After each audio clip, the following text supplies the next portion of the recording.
trucks, SUVs, and pay you $300 to $400 in cash. Blown up, no title or keys, they don't care. Call Cash for Cars, 860-373-2556, or shoot them a message on Facebook. Search Cash, the number 4, Cars. Cash, the number 4, Cars. And get paid now. Your community radio. Live from Main Street. Mike Minarski and Rich Wasilick in the morning. And 80s all day and night. SNSN. Whatever. What's up, Richard? What's up? I'm not gonna go off that nickname that I heard about earlier. Oh yes. It's not good for radio. We don't. All right, it is Tuesday. Good morning to everybody. Come on, pile in. There's plenty of room. Have a seat. Join the crowd. We have a very interesting show. Can't wait. This should be interesting. I can't wait. Should be really, really something. We have a lady from Plainfield coming in who got into a little bit of a tussle at one of the schools, and she was charged with some stuff. We're gonna talk about that. She'll be in a little while. We'll talk about that, but that's going to be a really good conversation because it's very controversial right now. So it's like one of those, if you know, you know. I like controversy. Bring it in. It was all over social media. It was one of those high profile social media, little town cases. But it was definitely a situation. There's still parts of it that's ongoing, which we will get into. Well, the interesting thing is it happened during a time where it was popping up everywhere. It wasn't just that still one. Is. Yeah. Good morning, Shayna, the illest. She's the illest. Illest of them all? What is illest? What does that mean? Sick? Ill. Ill means sick, doesn't it? Yeah. Well, last I knew. Or is it like, yo, man, I'm sick? S-I-C. Oh. Sick. I forgot about that. I don't know, but it just illest. What does illest mean? I have no idea. I honestly do not know. But she's the illest. Is that the real name? I don't think so. Do we call you Duh or Miss Illest? How about just Shayna? She might like that better. Yeah. So if you're from Plainfield, this will be a very interesting show. Well, it'll be a very interesting show, I think, for anybody that has kids in school. If you have kids in school or people that do, this will be an interesting show for you to kind of sink your teeth into, maybe ask some questions. No. Make comments and that kind of stuff. So, good morning, Carol. Good morning, Scotzo. I have a question, and this is another one. It's just I have just questions. Popped today. into your head? Or? No, I heard about. All right, so like I'm a TikTok fanatic. Yeah. Right. Yeah. So I saw this one this morning with Kanye West. They all got TikToks now, and Kanye is one of them. Mm-hmm. And something about he couldn't go to his daughter's birthday party because Kim wouldn't let him, and she wouldn't give him the address. And he's driving and he's doing this video and he's going, I'm gonna, I don't know what it is, it's not even legal, and I'm gonna be the best father I can, and I'm gonna be, and then he goes, the best gay father, and I'm like, wait a minute, is Kanye gay? I knew. To me it is. No, I mean I didn't think about it either way, but it's just wondering if does anybody know? Brand new news, or is it? Or it slipped. Well, I mean, with Kanye West, it could be anything. Could have just thrown it out there to cause controversy too. Yeah, like I said, with Kanye, it could be just about anything. Yeah. But does anybody know? I mean, I tried to look it up, and I couldn't. Was he the one running for president too at one time? Yeah.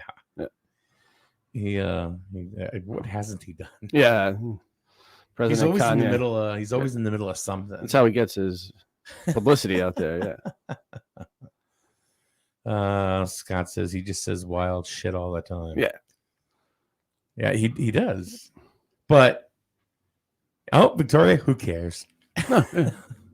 But I guess he's kind of iconic. The name's iconic. The him and Kim Kardashian thing. Now they're fighting and stuff. It's one of those any publicity is good publicity thing. Yeah, I think so.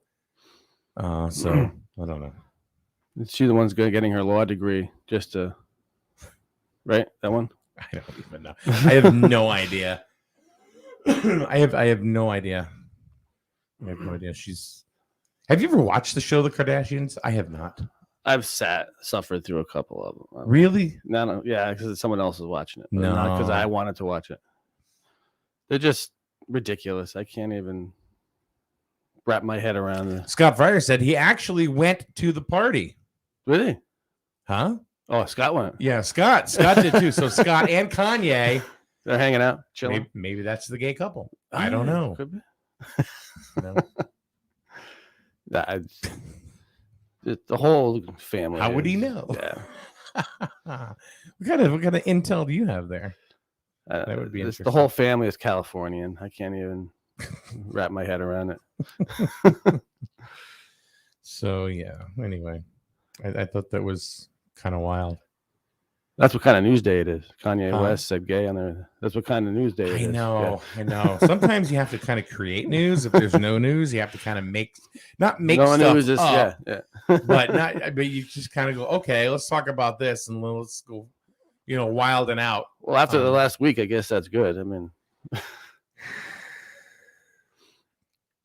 yeah, that kind of news is the best news, I guess. But so you must have some sort of news. Nothing that people haven't already read. It's just nothing new. Had nothing happy. I mean,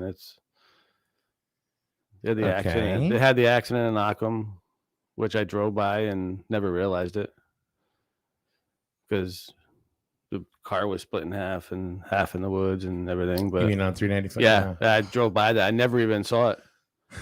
I saw the pictures online, and that was just unbelievable. It was like one big ball of metal. Yeah, it was split in half, I guess.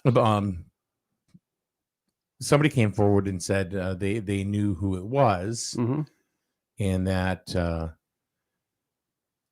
he had to be at work very early in the morning. Apparently, he could have been there an hour or half an hour before anybody saw him. Well, at least more than that, probably. Really? Yeah.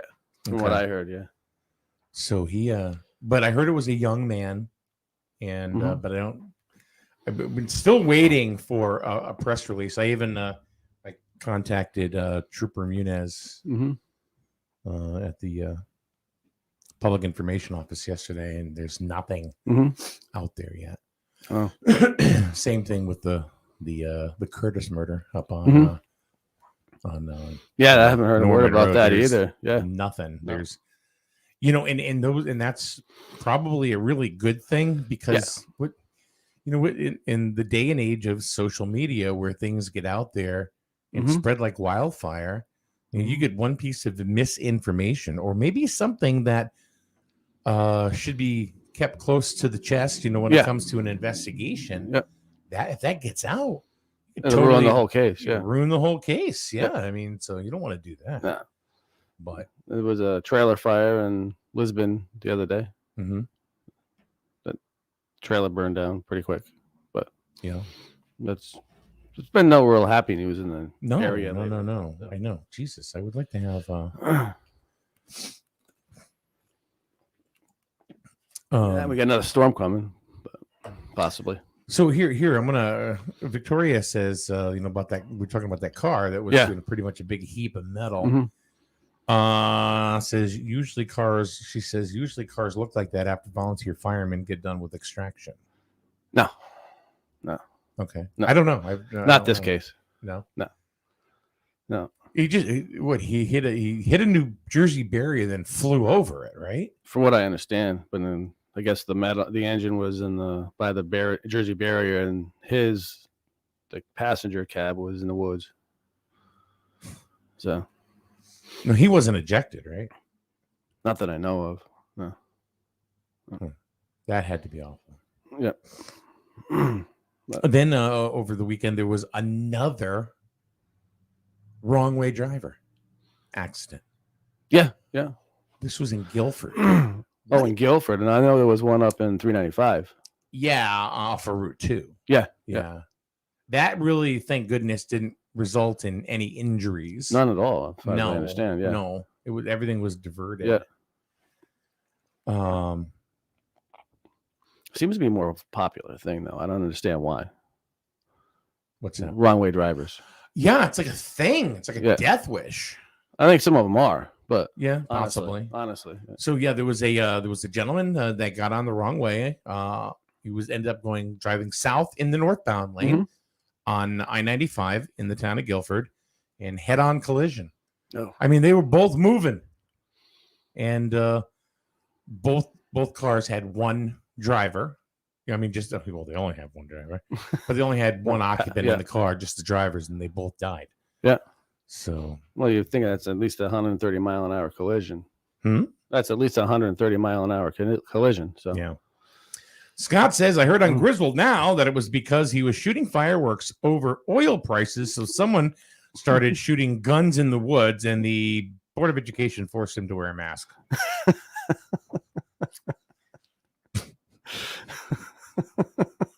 It's just what he heard. Who knows? Could be true. This kind of news, subscribe to Griswold now. Now!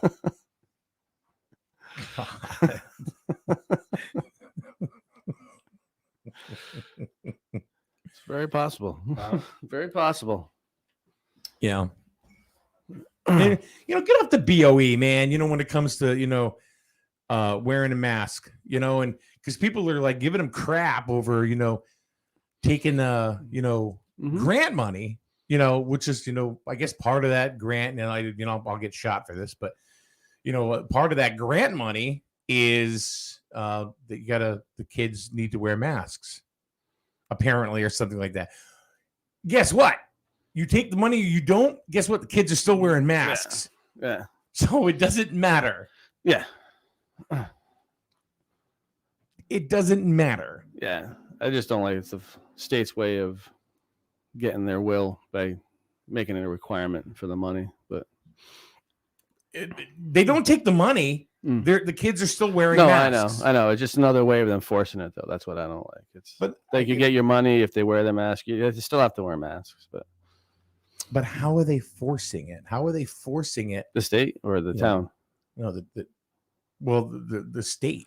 Oh, because a lot of times that's how the states force their will and the federal government on the communities, or you get your money, but only if you follow these requirements that we're making our will. You know what I mean? It's kind of sure, but they were following the same requirements anyway. But I think they didn't have to. They were just doing it. No. Yeah, no. You had to wear them. That has never changed. No, I mean, the towns can always say we're not following those mandates.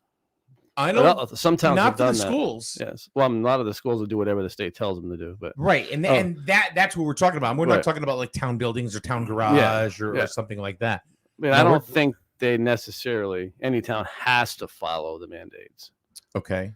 It's that they're afraid of what will happen if they don't. That's all I'm saying. No. Yeah. Well, anyway, the kids are still wearing masks either way. Yeah.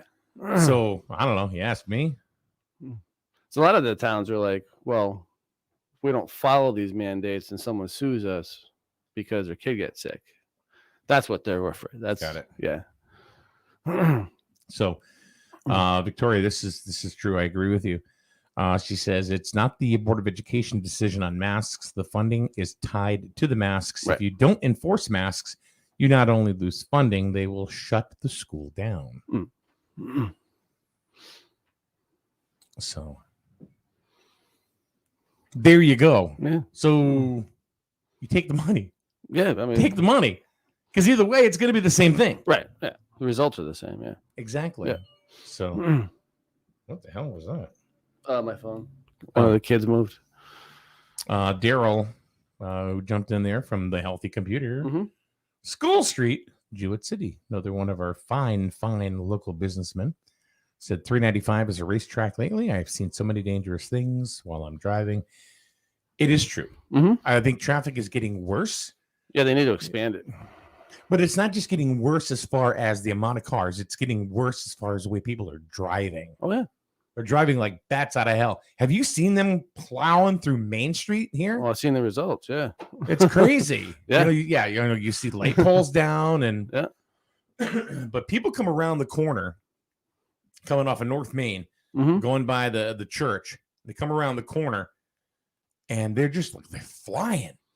God forbid somebody crosses, this crosswalk right here. There's no way that person's either going to be able to stop or that other person's going to be able to get out of the way. Yeah. That's how fast they're moving.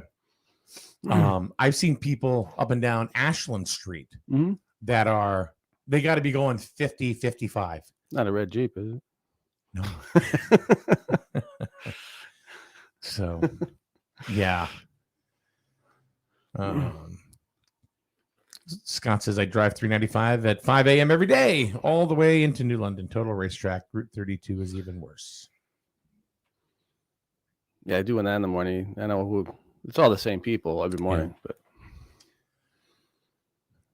you can always expect the same vehicles to be flying by. I know Melissa's driving it, and she gets the crap scared out of her half the time, because...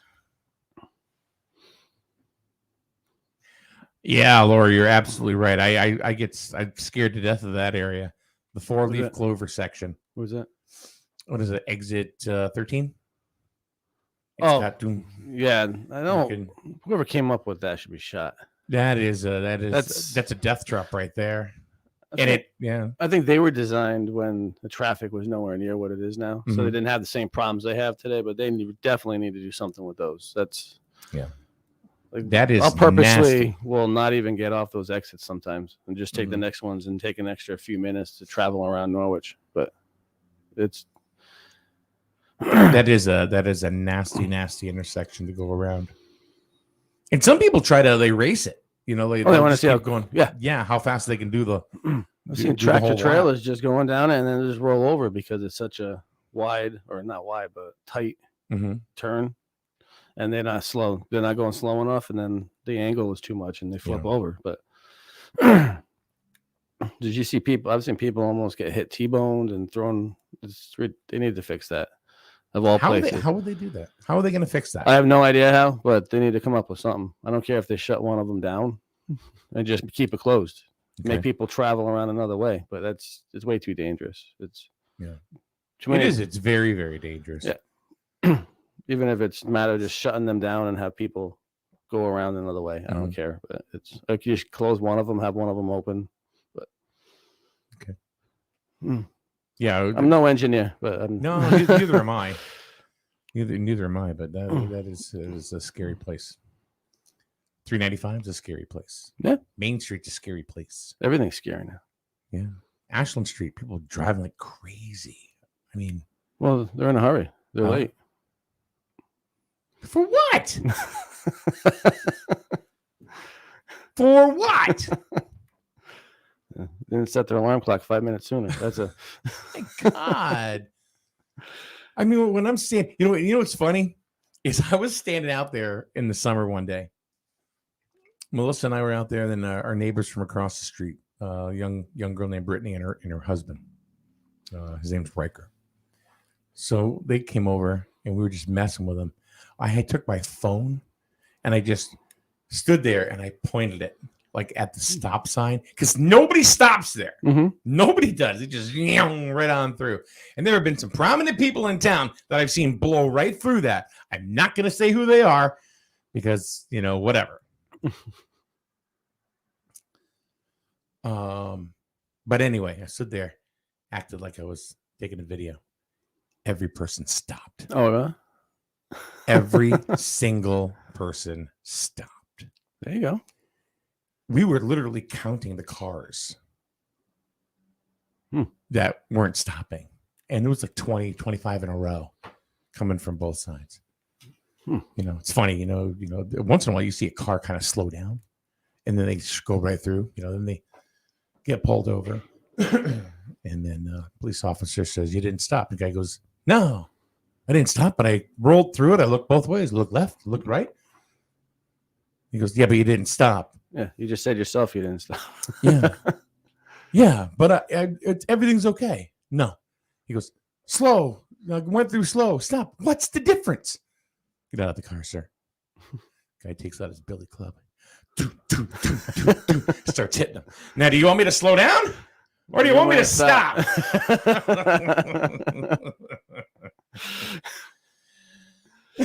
All right. Try a motorcycle. You people never look out for us. All right. No. Did they say that we never look out for motorcycles? Yeah. I should look out for that motorcycle doing 110 past me? Yeah. Doing a wheelie. Yeah. Okay. Yeah, no, I'm very cautious of everybody on the road. I mean, I drive like an old grandpa, but and I'll be honest with you, I'm very, very cognizant of motorcycles. I have a lot of friends that ride motorcycles, but when you get some dork, riding 100 miles an hour, like you said, popping wheelies on 395, acting like a jackass. Yeah. Hey, guys. Hi. Our guest is here. So, those guys piss me off. Yeah. It's like, oh, did we not look out for them? No, you have to look out for them. You can't. You don't even see them coming. Right. But you're supposed to look out for them because they're on a motorcycle and they have the right of way of everywhere now. That's because they're not supposed to follow the traffic laws. That's yeah. So I'm sorry, I disagree. Here's the thing, though. I don't understand. We should always look out for motorcycles, but if they're abiding by the traffic laws, then what are we looking out for? Just another vehicle on the road. It's a.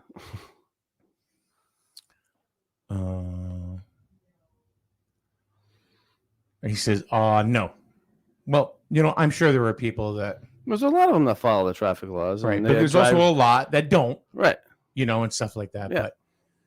But when you say you people, what does you people mean? That's a very general statement. Like nobody looks out for motorcycles. Well, that's just like saying everybody on a motorcycle drives correct. Then that's the same statement. It's right. Who's looking out for me? Right. Who's looking out for you? Well, according to my wallet, nobody. But how many times? I mean, seriously, have you seen, people on their motorcycles just honestly flaring down the road? More than not. Yeah. Yeah.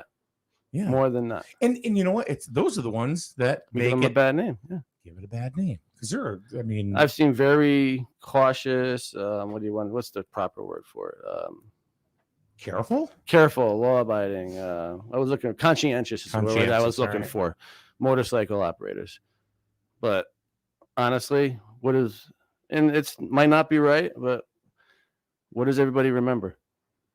Not the ones that are doing good. They only remember the ones that are doing bad. That's what happens. True. So, but Daryl says I live off of Route 12, and motorcycles are just as bad or worse. So I don't think the blanket statement you people never look out for us. No, I don't agree with that. Just because. No, honestly, I look out more. I do all the time too, because they are more dangerous. Yeah, you know what? And I get scared sometimes. Yeah, that I'm gonna, I had one time. This was this past summer, where I was in the regular the traveling lane, and I was gonna go ahead into the passing lane to get around a guy, and I'm not kidding you. All of a sudden I hear, and I look in my rear view mirror, and this guy he's got to be doing 100. Got to be doing 100. And if I would have moved over another foot, that's it. Yeah, I'd have killed him. That was, and whose fault was that? Because you people didn't look out for a motorcycle driver. Exactly. Yeah, but I'm more aware, I think, because I was in a motorcycle accident.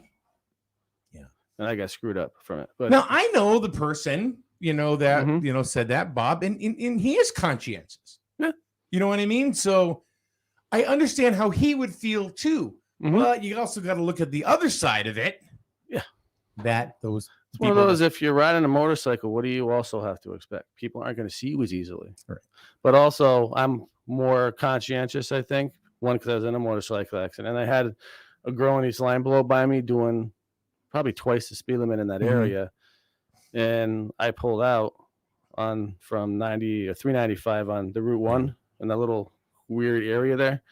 And she was a brand new motorcycle rider, I found out. And she was blowing by me on the wrong side. Not even on the side she was supposed to be on. And then hits some dirt and starts with fishtailing. And I'm like, oh, Christ, this ain't going to be good. And she actually rolled into the oncoming traffic. But same thing, brand new motorcycle operator blowing by me. Bob says, I'll take you for a ride and show you. Bob, will that include ice cream? If it includes ice cream, come in, baby. Yeah, so it's on both sides. It's both and sides. I think that one, they should understand people can't see them that easily a lot of the time, and two, that time of year, I understand they don't stop as quick and it's not as easy operating one. So I try and understand that too. Give them a little extra leeway. I don't try and ride their ass. I don't try and do all that. But another comment, he says people are also on their phones and don't pay attention. Yes, 100%. Yes, that's very, very true. Yes, distracted driving is a huge thing right now. Yeah, I see them all over the highway. So do I. Isn't it? If you're distracted driving, it's equal to being shot drunk? Of an ounce or 2 ounces of alcohol or something. Yeah. Something like that. So, yeah, that's crazy. You see them all over the road. Yes. I saw one last night, fishtailing left and right on the highway. But it's what? It's everywhere. It's I could go on and on and on. It's about blanket that everybody doesn't watch out. I don't think is on either side is not right. All right. I don't think he meant it that way. But all right, we're going to take a quick break. We will be back on the other side with our guests. Other side of what? The other side of never. Oh, wow. And we have a couple of guests that'll be in the studio in just a couple of minutes. And we'll talk about what's going on in Plainfield. Yeah. Be back right here on SNSN. Did you hear that? Mike Minarski and Rich Wasilick in the morning and 80s all day and night. Whatever you do, don't tell them you listen to internet radio. Awful entertaining. SNSN. The aroma of scented candles is a very good stress reliever and certainly brings solace to the mind and body. However, did you know on average 21 home candle fires are reported each day? 3 out of every 5 candle fires start with something that could burn, such as furniture, mattresses, bedding, curtains, or decorations being too close to the candle. Candle fires peak in December and January and rank second. From January through November, 4% of home candle fires start with decorations. This certainly jumps up 12% in December. Christmas is a peak for candle fires, which is almost 3 times the daily average. So if you love candles and you forget about them, it'll burn your friggin' house down. The following is brought to you by Crystal Health and Safety. Are we on the air, sugar? Mike Minarski and Rich Wasilick in the morning and 80s all day and night. Behold the secrets of nature's deepest mystery. Rich is a little bit country, and Mike is a little bit We are? rocket. No, Mike's polka. He's a little bit polka. SNSN. All right, good morning. Welcome back, everybody. It is 8:55. We're going to spend the next, I don't know, wow, couple hours. No, probably about a half an hour. Talking to Sandy Laprade. Or do you prefer Sandra? Well, if you're my friend, I like Sandy. Okay. And if, you're an acquaintance, it's Mrs. Laprade I like to go by. Okay, Mrs. Laprade. No. How have you been, first of all? Struggling, very Okay. struggling. I am all clear of my charges. Yeah, well, people don't know what we're talking about yet. Okay. Okay, so Okay. so let's do this. There was a situation, an event that happened at Plainfield Central School. Is that correct? Plainfield Central Middle School, yes. Okay. So you went up to the school. Why did you go up to the school and tell us what happened? Okay. I went up to the school because my daughter called. Now this is my daughter, Leilani. Leilani. Okay. Okay. We were dealing with bullying for over a year and a half. School was doing nothing. She called me one day. I just went to go pick her up. Okay. And they refused to give me my child at that time. Okay. Why would they refuse to give you your child? I don't know. You would have to ask them. So I requested the Plainfield police to come and help me get my child out of school. So you go there, you say, I'd like to get my child out of school, and they say no? No, they were asking a lot of questions. And in the moment that I was in, I was very upset. My daughter had sent a text to please come and get me. So when a mom hears one of those texts after everything that she's been through with the school, I get a little bit nervous on what's going on at the school. After telling her for a year and a half to go and tell teachers and tell social workers and tell guidance, tell the principal, nobody listened. Are we comfortable to say what was happening? Well, we're going to have Lonnie discuss her experiences in Plainfield Central Middle School. Okay. Why don't we do that? My thing is not so much what happened with my story, because I'm just one person that spoke up that day. There's a lot of people in Plainfield that feel the same way. I've been to BOE meetings. I've been trying to talk to the supervisor, and nothing is getting done. I went so far as called DCF and investigating. There was no reports absolutely made of my daughter's bullying for the year and a half. There was absolutely no written report of someone with a box cutter. I had called the school 2 weeks before. Box cutter? What? Okay, we can't. Yes, we can't discuss that. Why don't we let Lonnie talk about, because we're kind of like, we're going in about 9 different directions. Yes. You know what I mean? So we want to, because people that don't know this story or what's going on, we want to kind of set a timeline for them. So you went to the school, you tried to get Lonnie out of school because she texted you. They started asking a lot of questions, blah, blah, blah. Made it very difficult for you to do that.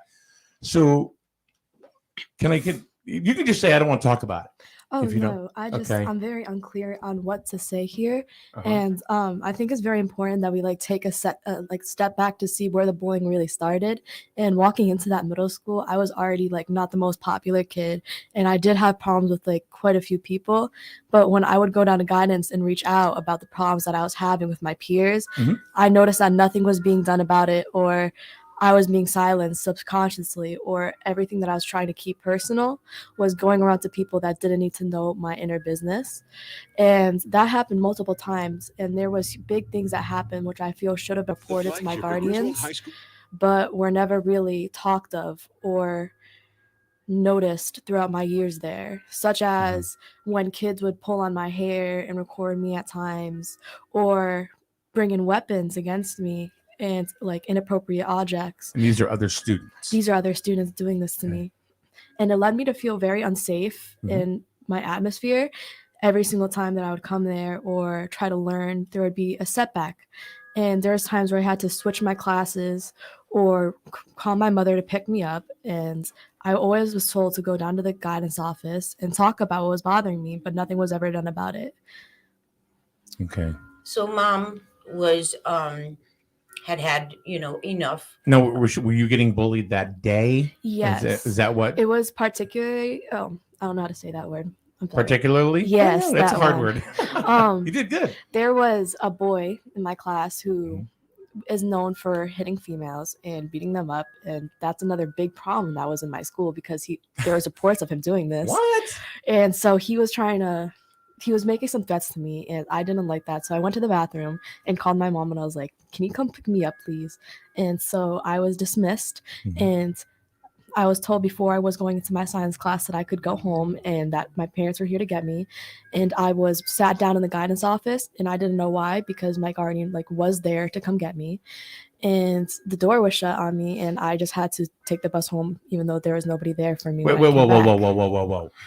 All right. So mom comes to get you, and you end up on the bus. Yeah, and I was told about not really anything that was going on. What the hell is that all about? Okay, so now I would like to talk about their school safety committee, which they have in the school.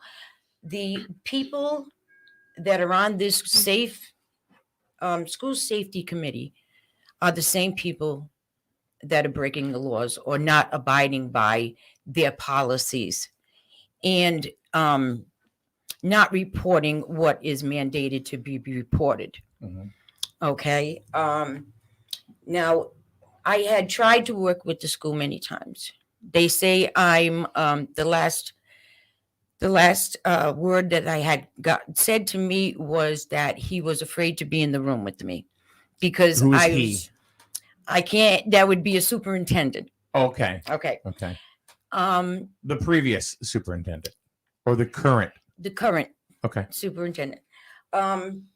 He was told that he was afraid to talk to me. So I said, okay, close the meeting. That's it.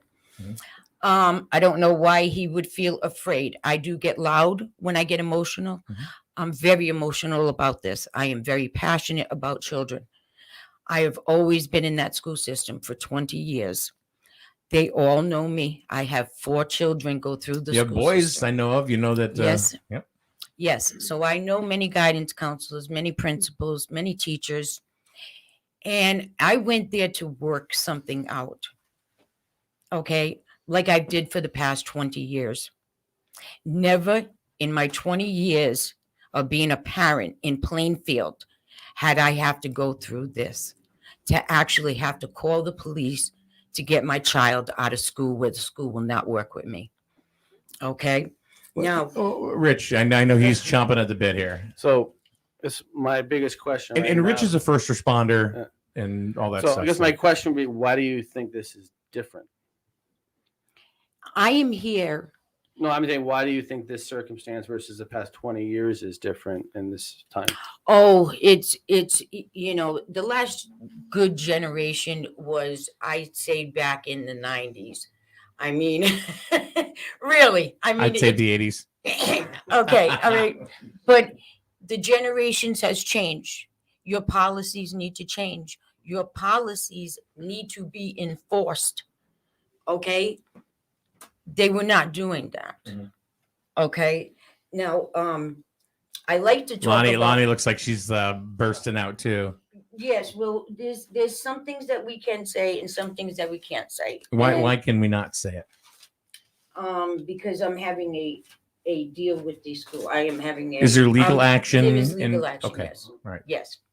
So any legal questions? See, I'm just trying to set the tone so when the people that are listening and watching, yes, they can kind of follow along with the timeline in the story. Well, yes, and I just I would like to say that all my charges would. See, people don't know what. Okay. I know this is the second time you mentioned, but nobody knows what your charges were for. Okay, I was sitting in my car. One officer said that they were going to retrieve my child. Okay. The other officer came out and arrested me for breach of peace and interfering with an officer. Okay. My charges were dropped. Okay. No, nothing. They dropped the charges. So now I am clear. Able. Done. I'm over. Clear. Over. Like it never happened. Like it never happened. Okay. Good. Okay. So now I am trying to make change in this school. I am the only parent that's been going to these meetings. I've been going to BOE meetings. Nobody shows up. I mean, for one person, real shocking. For one person, I don't want to be famous, but over 600 comments on Winnie, and you don't have one person show up, not even 2. It's easier to use a keyboard than it is. Well, and that's what I'm saying. Yeah. You people, you need to, shut up on the computer and show up. Show up for your children, because they're the ones that are suffering. because you got adults in the school that are not doing their job. Okay. DCF even said they weren't doing their job because they didn't mandate report anything that happened. Okay. Right. So a lot of people in this town know. And teachers are mandated reporters. Yes, they are. Yes, So they are. I know Anybody. in other towns this has happened with the mandated reporting. Right. And are the same laws being enforced or being looked at? This is what I'm looking for, because I've been to all these meetings. I've been on social media. I'm looking for help. Mhm. I'm looking for help for change. And I can't go any higher. I've been up to the highest. I've been up to the DCF. I've been up to the Department of Education. Okay. I've been to the police station. I need someone to listen to me. And I'm hoping my broadcast would get out to some people that can give me more information on how we can make these people enforce their policies that they make, because they're not doing that. And if you look at the school safety committee, it's the same people that are in the school. I asked to volunteer on being on this safety school committee, and I was denied. Now, I was volunteering for 20 years. Okay, this town knows me. Okay, I volunteered in that school many, many, many, many times. There should be no reason why parents, concerned parents, can't volunteer their time to walk the halls, help the teachers out, make sure everybody's doing their policy work instead of hiding it underneath the rug all the time. Mm-hmm. Hey, let me ask you a question. Have you reached out to other members of the Plainfield Board of Education to sit and talk with them? If you're not getting anywhere with one member, or if you feel you're not getting a resolution, have you reached out to other members as well? All members. Lonnie, you're kind of bursting at the seams again. So yes, please. Now, Lonnie, how old are you? I am 14 years old. You're 14 years old. Okay. But a really good question was asked of what makes this generation so different, and I think it's the change out of 10 years that my brothers weren't in school that is like really everything in the world has changed so drastically, and it's so hard to see that adults are not taking responsibility for these minors that they should be protecting. This way children can still look up to these adults and say that these are going to be the superheroes that I look up to for the rest of my lives. And just seeing the capability and having this chance to make the world better, and we all want change, and everybody who is saying those things on the Winnie radio station and just trying to put that out there, like, yes, we want change. I think voices can be louder, but maybe actions will come with time. But for definitely right now, I'm very much noticing that the hate that we give these children are just feeding on and just ruining lives here. So you're going through it, and you don't want to see it happen to children, or what happened with you happen to children that are younger than you, because they're going to be looking up to you. So maybe you'll end up being the change. And I've tried to advocate for my peers and other students in my school for as long as I can remember. And just after now, everything has changed like so much. And now that I'm in high school, I just kind of sit down and see horrible things go on. It's like I've seen what they do when I advocate. So I just sit there in silence, and I'm not mad at myself for it, because these people are the ones who made me feel trapped inside of a school for so long. Mm-hmm. Did you have something? No, I just think that if, like you say, maybe speak out more, and then the more you speak out, the more people are going to see it. And I think it feels scary, like you're being held up against the wall right now, but I think you'll see later on it's really not that way. Be consistent. Yeah. And that's what I'm doing. I'm being consistent. Yeah. The more you push, the more you're going to see that it's having an effect. And it's a radio station. I'm hoping other people hear me out there besides Plainfield, because there are very few parents that show up to these meetings. It's a sad thing. These are your children, and this is happening to your child. I mean, for you not to care is just, it's not comprehensible to me, being a mom of 4, right, which has always been involved. It's, they need to have change, and hopefully my voice and my daughter's voice on her experience will give some kind of change in this community. This community needs to stand together. Okay, we can stand together to make change. I cannot do it on my own. I've been trying. Okay, I need help. I need organizations. I need other parents to stand up to let me know their experience, to let the school know their experience. Have you reached out to say, who's your rep? Is it Brian Lanou or Ann Dauphiné? I think probably Ann Dauphiné in the 44th. Because every time I try to do something, they shut me down because of the way I'm emotional. Now, right now, I'm very calm. Okay. But if somebody's lying to me, and I know they're lying because I have it on paper, that gets me frustrated because you're blatantly lying to my face. And I don't appreciate that. You know, you can't make change if you're trying to cover up stuff. It needs to be uncovered. It needs to be exposed, and we need to change it. I need more parents that care about their children to stand up with me, because that's the only way that we're going to have change. So there's some comments, and just so you know, there's a question for you. But one lady says about you, said, "What an articulate young lady." Thank you. So she's very, very smart. Yeah. And then a question. And it said, didn't her husband get charged too? Were his charges dropped? We can't discuss that at this time. Okay. That situation happened after the fact, though. Is that correct? Yes, that's correct. Okay. And I think something really important to note here is that now my mom's advocating for all the children that could never stick together and tell their teachers that something was wrong inside of the school, or that they felt that they were in danger, or women felt that boys who have already went through adolescence would hit them if they did something wrong, or just really everything. 14-year-olds know the word adolescence to begin with. She is very, very intelligent, my daughter. So let me ask you this. She has been my best advocate. I'll tell you that. She is my best advocate. Have you gone to a Board of Education meeting and spoken? I don't feel that that's something I want to do, because right now I just want to really go through my freshman year and see how after all of this, school life and regular life can still go on, and I can still look at teachers without seeing what I saw so many years ago. And now that I've changed, because I don't get really bullied anymore, because I've changed my appearance and I've changed how I act, and I realize that if I say something, there will always be a negative or a positive action or reinforcement. So people saw that and they realized, hey, this is somebody I want to be around. And just having the popularity build up through It's how a different I changed culture myself. in a high school too. And different just school. seeing how your entire life can switch based off of one action that nobody else can see but yourself. I think that we each have our own stories coming from school and bullying.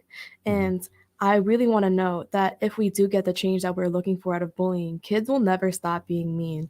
It's just something we see among ourselves. It's like savages, like we're all in our cliques, a pack, and we're all just looking for a leader that's somewhat better than we are. Yeah, I mean, there's always going to be the mean kid. There's always going to be a group of mean kids, that pull together. All right. There's that old adage, middle school drama. And it happens. I am not no Karen that's going to be, complaining overnight. This is something huge. Yeah. This is something huge. And it needs to be brought to light. The spotlight needs to be on that school. It really does. Because in my experience, that school has been the worst in 20 years of being in an education. In, the town. It's the clique, it's the town. Just like she said, you have your cliques, you have your you have your towns, you have twins on the police force. Which one beat you up? They're exact twins. Which one beat you up? Neither. No, but I'm just asking you, if you were in a situation that, you had a dealing with the police and you had these two identical twins on you, you couldn't tell which one did what. How Hi, Lonnie. Hi. How are you?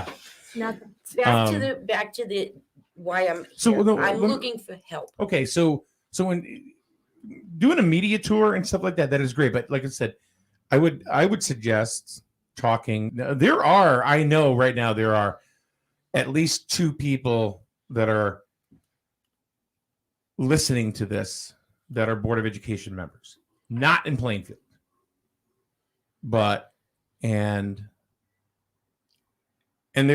I've talked to both of them. They're good people, and they care.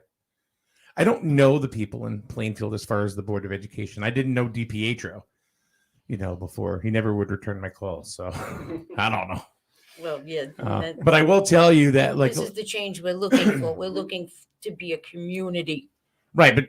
So, like, for example, like Jan Volan, the athletic director, she's wonderful. I know her. She's wonderful. I mean, and she works in Plainfield. So I know every school has their problems, has their issues and stuff like that. Have you, like, I would talk to Ann Dauphiné. She's the representative. And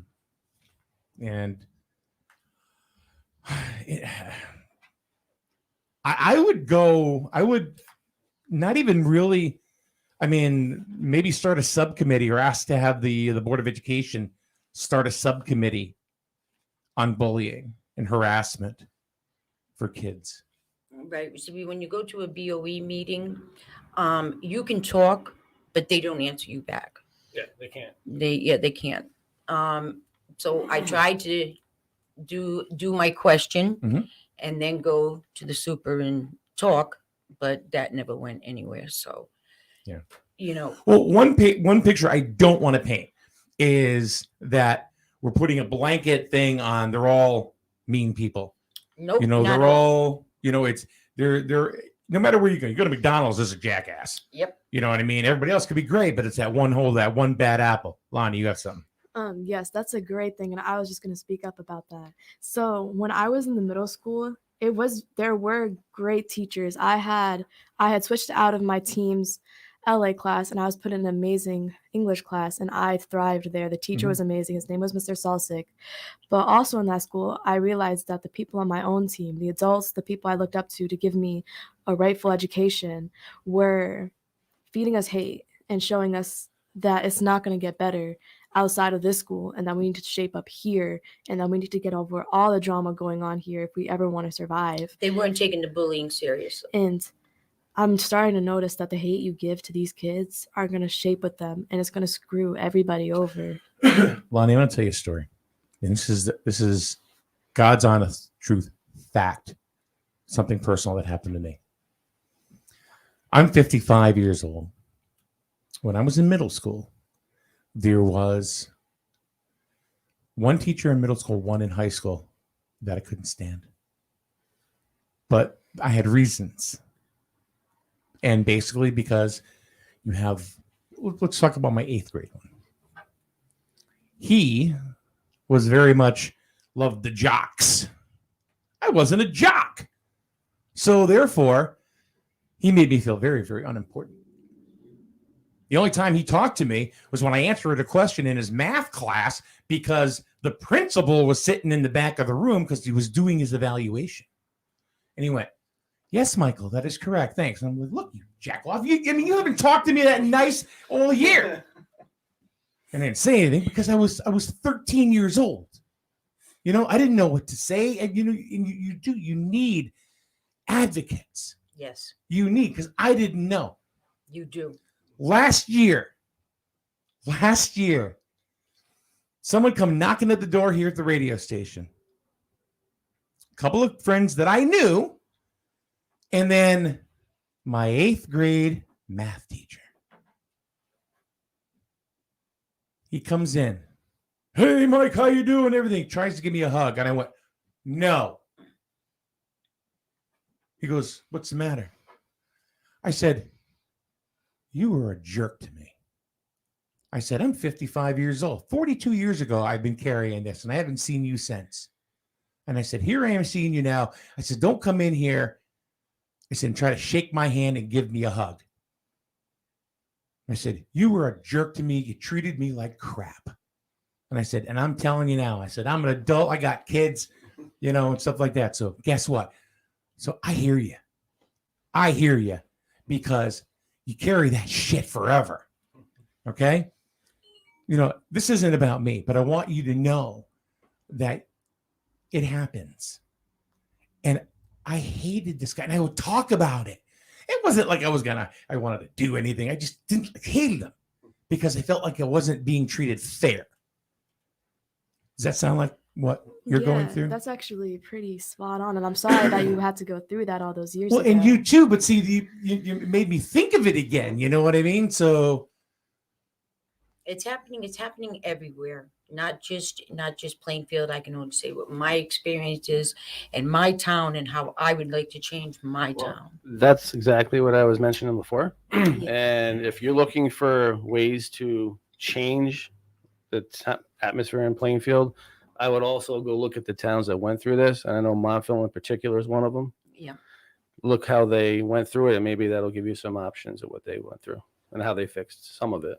It's never going to be fixed 100%. And unfortunately, like you said, it's human nature. And somebody can please reach out. I mean, my P.O. box is 562 Central Village, Connecticut, 06332. Write me a letter to get me contacted. I'm not Facebook savvy or that teching. So if you want to get together with me and we can start trying to change something, and please come to me. Other avenues that I'll talk to you afterwards about this. But thank you. The other thing too, and this may be important, going along with your plight and really what's going on with your husband's plight, that happened after. Daryl Nadu, he's a local businessman and he lives in Plainfield. He said, I would also suggest having your lawyer with you during media interviews. So this is kind of why I've been trying to steer you, off of a couple of things. Okay, but because I don't want you to. The thing is when you tell the truth, you don't have to worry about it. You tell the truth, you don't have to worry about it. Well, the story's never going to change with me. I'm going to sell you flat on as a first responder and legal studies major and all that. What you're saying, I wish was true, but it's not reality. That's the honest thing to do. You know what I mean? I get it. But you need to start somewhere. Yeah. Somebody needs to start But it. I think the lawyer will steer you in the direction of what you should and should not be. Because you say you become emotional when you talk and think about things. That's when you speak from the heart, and that's when you get yourself in trouble. And the lawyer will be like, shut your mouth. Mm-hmm. Right. And today I'm very calm, or I would have been like Mike, the way Mike was, but I'm doing very good. A lot of those people, I have my child here with me. So a lot of those people you're going to be dealing with in these type of meetings also know what's going to happen when you get emotional. Mm-hmm. And they're going to take advantage of that. Right. And they're going to do what your daughter's doing right now.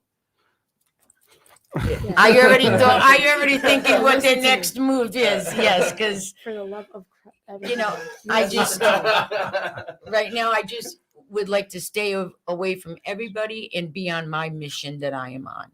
And I'm sorry that it's my mission, but I'm taking it on. Mm-hmm. And the thing is too, and the other messages that I'm getting is that we're not trying to incriminate everybody within, the Plainfield. This is an isolated incident that happened, but through this, you're finding or you knew of other situations. Yes. It's not, you talked about a teacher, an English teacher who you respect greatly, so it's not just, it's not every teacher. It's not the entire board of it. It's not, it could be misunderstanding with some people. We don't know, but you're right though. You have to. You got to start a group. You got to start a group. You got to speak up. People have got to speak up instead of going on the computer. Mm-hmm. You have to show yourselves. That's what's only going to make change, and that's what's going to make your children safe. Okay, let adults be accountable for what they should be accountable for. and have a watchful eye. Have parents in your school. Why would you, if you need that much help, why would you deny parents to come in there and help you? Mm-hmm. Why? Because there's a watchful eye on you? That's pretty much. Kind of like my teacher who was being nice to me only because the principal was in the back room doing his evaluation. That's when he was nice to me. So we need a group of our own, school safety committee made out of parents, okay, to watch. Actually, what I was going to suggest is maybe, like go to a Board of Education meeting. And I know this is something you don't want to do, or maybe you're not ready to do, but maybe a Board of Education meeting suggesting a subcommittee made up of parents, and students, yep, and Board of Education, Board of Education members and teachers. So everybody can come together with an action plan. Then you can go ahead and you can present it. And you know what I mean? We can all stand here, Sandy, and go, screw you, yep. We weren't treated. All right. Now's not the time. No. The time. What's the solution? Is to make a solution. Right. Because it's had enough. And I think it's very important that we focus on what's going to happen after this. When we make this change, how are we going to support it to follow through with the memo that we came here with? Right. What's the next step? Because we've already taken so many baby steps, but what's the big picture that we're looking at? I think we need to get both feet on the ground before we can even start a big change. Mm-hmm. And people talking over technology is a great start, because sometimes if you've really been through it, that's as far as you're willing to go, because you don't want to be seen, or you don't want to have your own individual opinion, and you want to agree with others that you can look at and say, hey, they understand me. This is a safe place that I can find solace in, because no adult has ever provided me with it. You just said it, safe place. Yes. Safe place, a safe place for children. Now, I am, as a mother, I don't have the education. I don't have the language. I'm very passionate about this. I like to do action, but I need somebody to advocate of what I'm trying to say, because I don't know how to talk their language. Their language is, you're doing fine. Right. But when I'm in front of them, there's no answers back to me. There's no talking like we're talking back and forth. Right. There's none of that. Well, they can't. When they're doing a public comment, right? The Board of Education, they're not going to, and it's somebody may want to or whatever, but they can't. That's has nothing to do with you. That's your free time. I understand that, but when I go in to have a special meeting with you, don't go over there and say, "Oh, I'm scared now." Yeah, I'm scared of you. I don't want. You're saying that you're afraid because sounds like you're saying you think they're more educated in the way they talk. Yes. Don't be afraid of that, because all they're doing is throwing a bunch of big words at you. That's what they're doing. Yes. And don't let that intimidate you, because the way you're talking is the way anybody else talks, and they're just using big words. I'm a parent. I'm a caring parent, and I care about. And that has more power than what they have. But my language it gets me in trouble. Well, tell them to find their space. But the word that I did say, I would like to say that it is in the dictionary. That's all I'm saying. The word that I said is in the dictionary. And I had to hear about it for like 15 minutes. So let's get to. Got any questions for me? I don't know. No, nothing came across the board for that. Just a lot of comments. Here. Let's see. Victoria said, kids can be so mean. There's an issue everywhere. Yes, there is. Daniel says, sometimes you just need to walk away from the situation, even if you feel like you're leaving others behind. Transfer your kids out of there and let the school fall apart. And that's kind of what you did, but it was kind of natural because you ended up at the high school. It's right. And I see where he's coming from, because I thought that for so long. And when you're running away from your problems and you realize that a part of that problem is yourself, you can always run away from it, but you can't run away from your own feet or your own mind. So staying with it and trying to save everybody else, I don't want to be a hero, and I don't want to be incredibly modest. I've done bad things in that school too, because peer pressure is a big thing that comes in with bullying. And I have a daughter that's a freshman in high school. So. Yeah. So overall, a huge thing in school is just knowing when to stand down and when it's okay to realize that something is wrong and maybe I can be a part of a bigger picture. And the teachers need to report things. They need, they don't need to shrug it off. I mean, because it could turn into a big incident. You don't know that. That's why they say that you're mandated. You're supposed to report. Well, the things. incident that you guys had, that was a big incident. You know what I mean? So, I mean, you say things could turn into a big incident. Right. Well, there you go. So now, I guess the only thing I would suggest, and I'm not any smarter than anybody else, but I was just thinking, let's look for a solution. That's what I'm trying Find to the do. people, that can help you with a solution. Go to, and you're right. There's hardly any parents that go to Board of Education meetings. I can tell you the same thing as here in Griswold. You get people that will get on Grizzled Now, Grizzled Discuss, and they want their 5 minutes of fame. Yes. And they say, this is this and this is that, but you don't see them at a meeting. Right.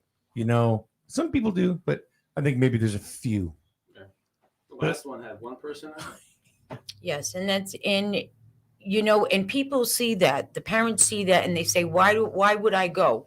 Why would I go if they're not going to talk back to me? They're not going to answer my question. I was just going to say, I think a lot of the time they feel powerless. Powerless, so they don't yes. go to the meetings. But you're not going to institute any right. kind of change whatsoever by sitting there talking on your keyboard. There you go. So, I agree totally with you, Mike. High five on that, dude. Damn right. We've been saying that forever. So I think the biggest change you can make in the beginning is to pass the word on that they need to, like you're doing now, go to the meetings and I am going to be consistent. I had already told them that I am going to be consistent, and I'm not going to give this up. It's just wrong for children, and I am a person that cares about children. I always have, and I was always involved with all my children in school, every single one of them. That's how come I know so many people in Plainfield, and for this to go on is just unacceptable to me. It's just unacceptable on how you treated my kid.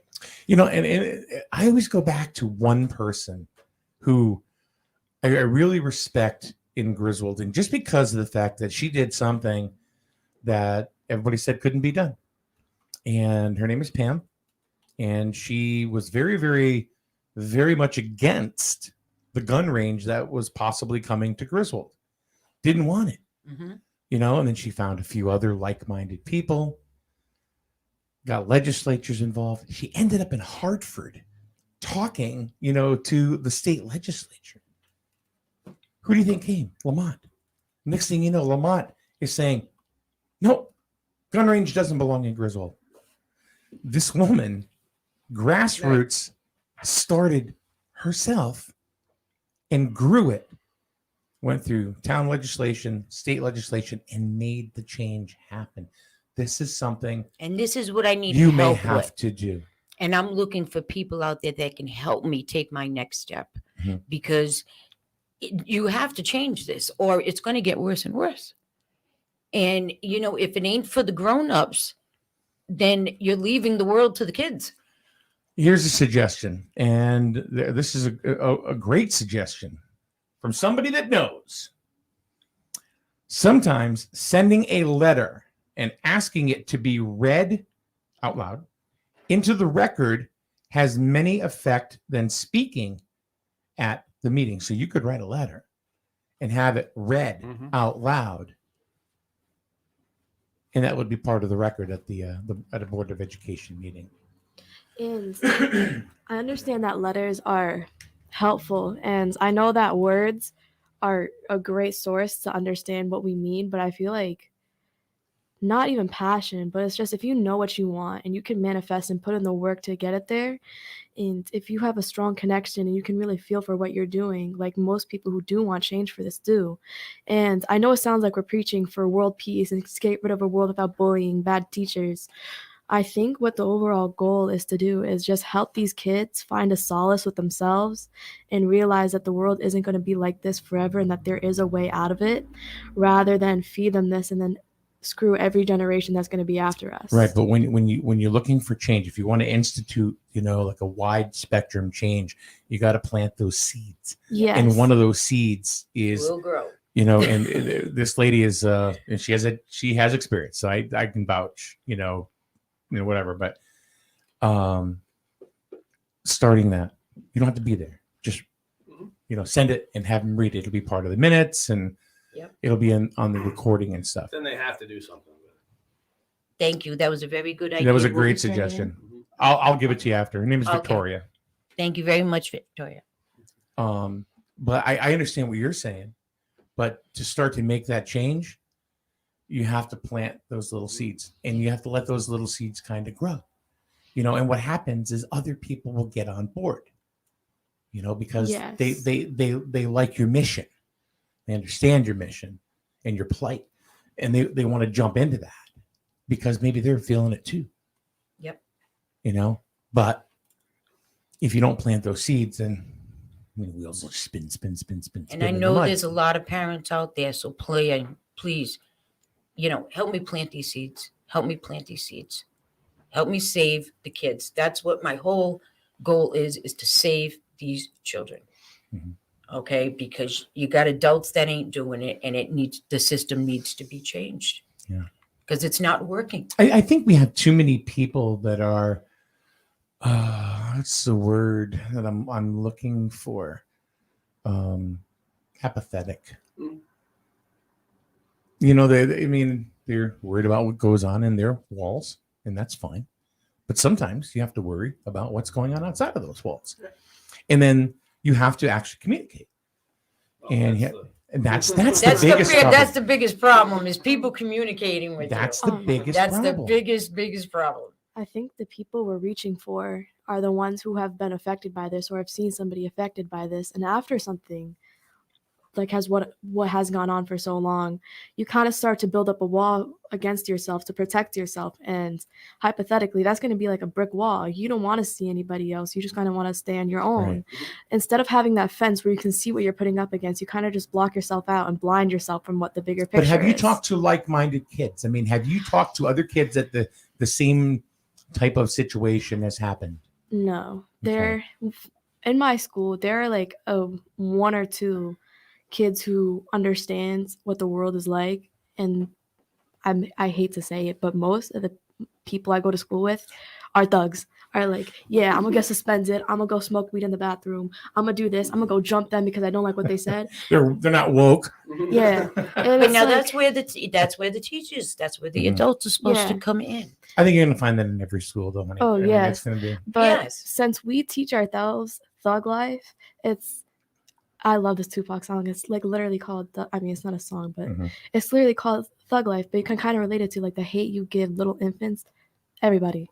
Have you thought about maybe going to your guidance counselor? I do. My guidance counselor I have now is great, but tell them you want to start a peer group within your school. You have no idea how powerful that can be. Even if it's for your own sense of mind, I can guarantee you there's going to be at least one or two kids that are going to go with you. And I'm not going to tell you. It's going to take one person to stand up, and maybe that one person is you, to bring kids from underneath the carpet. Right. And my mom's thing is the whole let's save every kid or change one's life. And I gave up on that a while ago because I tried to advocate for my peers. And I saw many things I didn't want to. And I realized that I put in so much time for you, and you don't want to change yourself. And that's a huge thing that we're going to have to be dealing with. Right. It's if I want to personally meet a group of people who want to find change in themselves, this way we can fight for a bigger picture together, because a community is way better, or like a table stands like much better with 4 legs rather than 1. Or just any more than 1. What the hell? Just like, what the hell? Can I say? Yeah, I'm adopted. I adopted her. I know. I know. Do you remember? Yeah. Okay, all right. God sent me her for a reason. Yeah. And she's been through with me, with my husband. She's been She's been through the family. This family's a rock. Yeah. And I know the story. I mean, I think what you're saying is correct. But you need to find those people by putting your word out there, by pulling them in, and then you're gonna see the people come to you if you put the word out there. And the key you said is correct. You're not gonna make them fix themselves. You can bring a horse to water. You can't make them drink. You've heard that saying before. Yes. But you got to bring them to the water. Yeah, that makes a lot of sense. The way you're doing it is going to bring them to the water. You can talk them into drinking, but if they don't, that's not your fault. It's not your problem. And another thing that I think we need to look for in this movement, in this, I was told not to say that word, really is to find people who want to attract to what we're saying, rather than searching out and be like, we need more parents, because parents will be like, I can do that, and then they'll bring themselves in. I want people to vouch for what I say and feel the emotion and passion coming out of our words, and that this is way more than what anybody could ever predict unless you've been through it. And if they can see that and attach themselves to this message, then that's all we really need.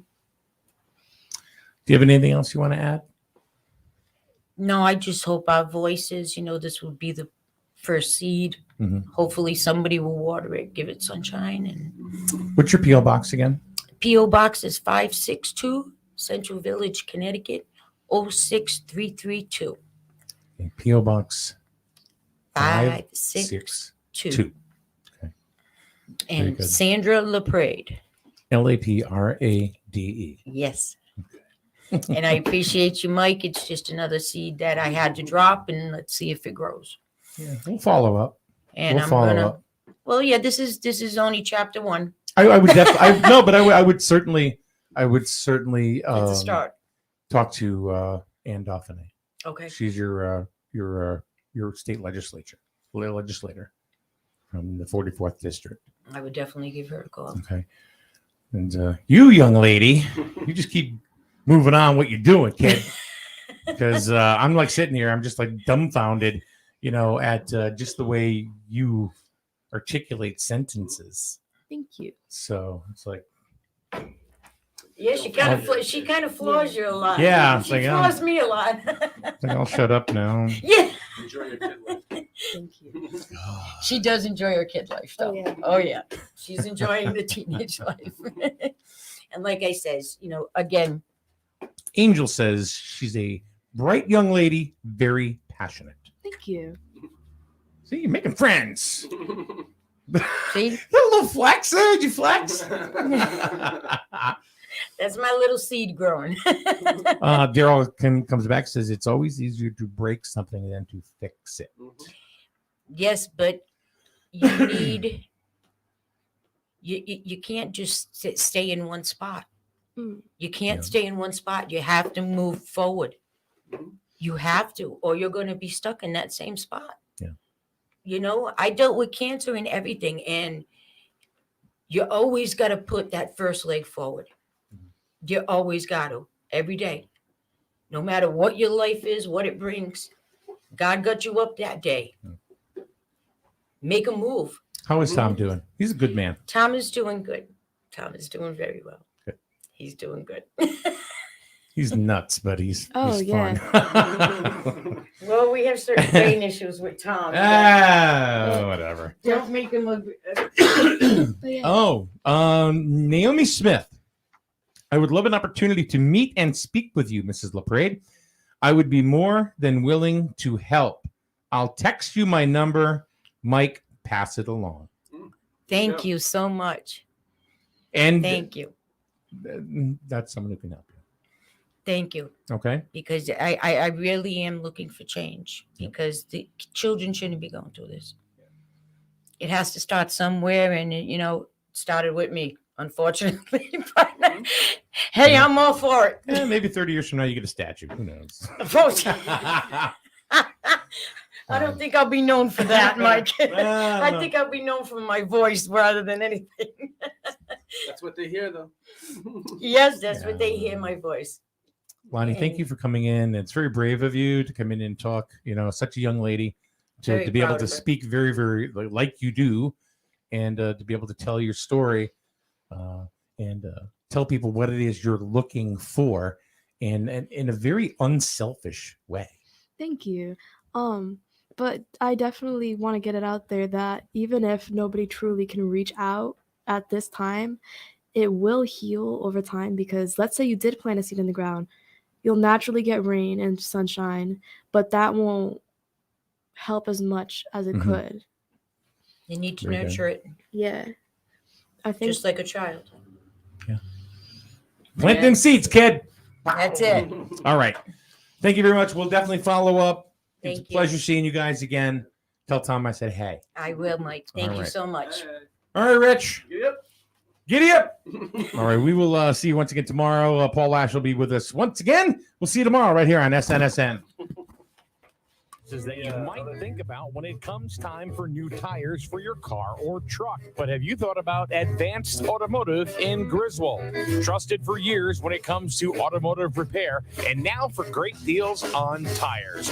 Advanced Automotive has many suppliers to beat their prices. Let Jess